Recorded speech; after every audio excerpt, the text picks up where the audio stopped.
Hey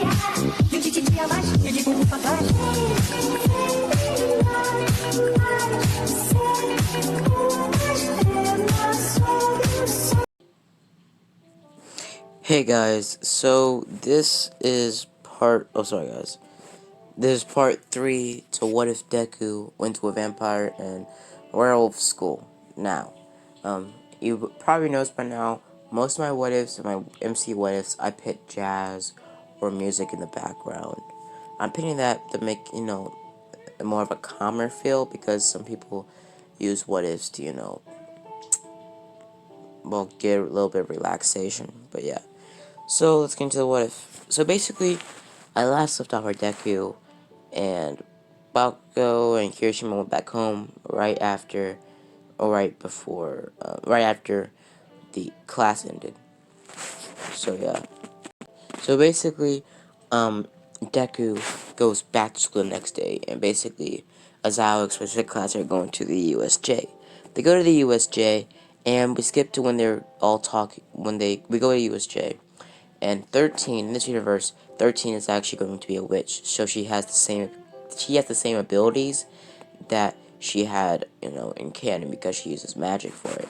So basically, she explains about magic and powers, and pretty much, mystical mystical creatures can kill each other or help each other.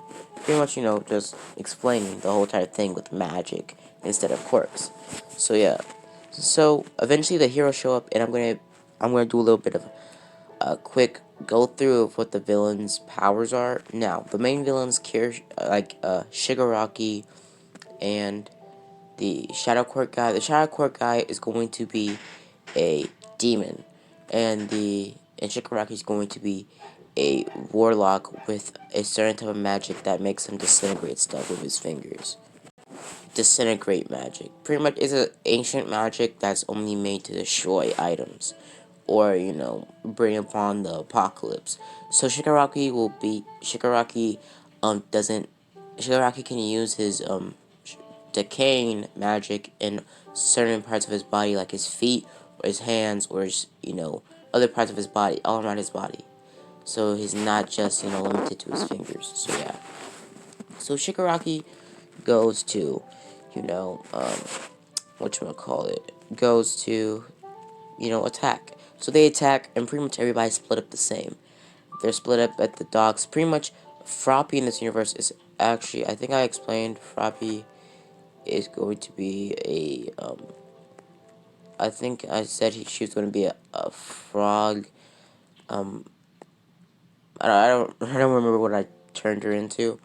But I know Mineta is an elf with, elf magic. So Deku falls out of the portal and pretty much just flies towards the boat.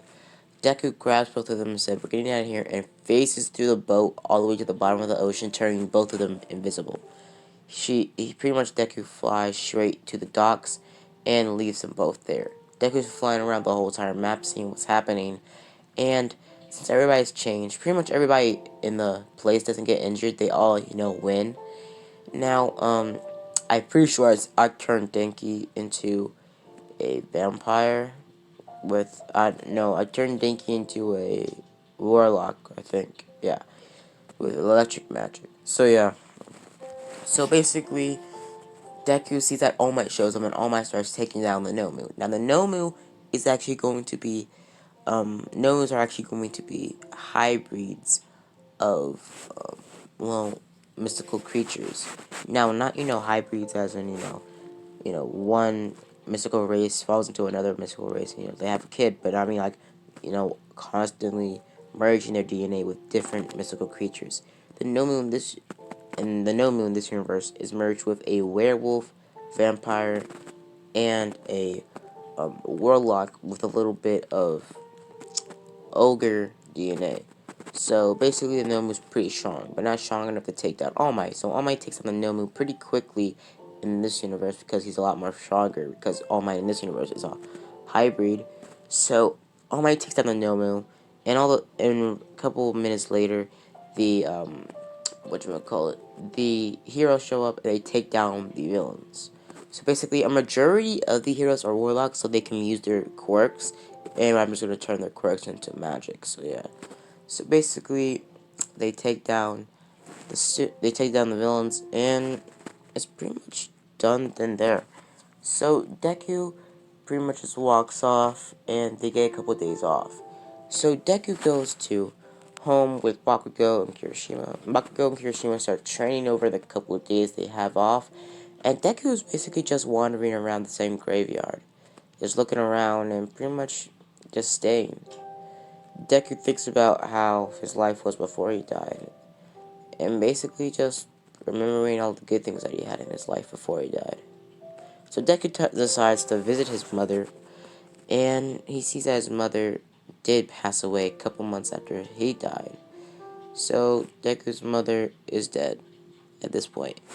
So Deku pretty much looks over to his mom's grave and just, tries to talk to her one last time. Deku, necromancers her soul so he could talk to her. Pretty much he says that I hope you have a good life and I hope you become, well, a good ghost.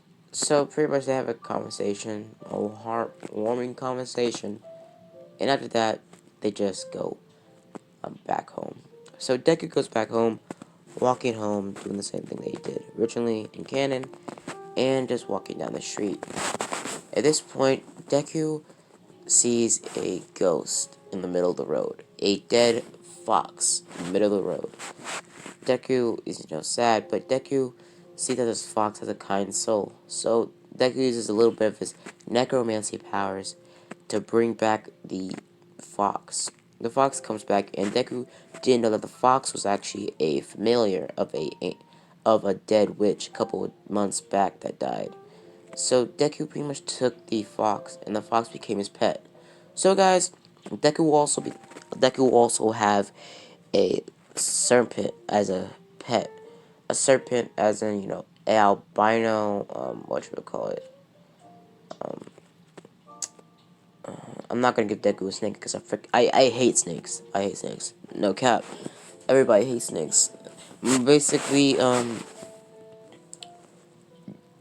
Deku takes this, new fox friend that he has back to the house, and basically Deku, plays with it and learns its name. Now, Deku actually does know how to speak multiple languages because Deku did, you know multiple languages as he was, at the graveyard, because people with multiple different languages and different cultures spoke in different languages in the ghost world. So, pretty much Deku knew Arabian, Russian, Chinese and Japanese, and English, and also knew languages from different races, like vampire, zombie, and all other sorts of stuff. And Deku also knew how to speak animal, like communicate with animals like snakes and stuff like that. So Deku knew what the fox was always saying, and Deku also gave the fox a little bit of powers, giving the fox the ability to become invisible and also fly, but nothing more than that.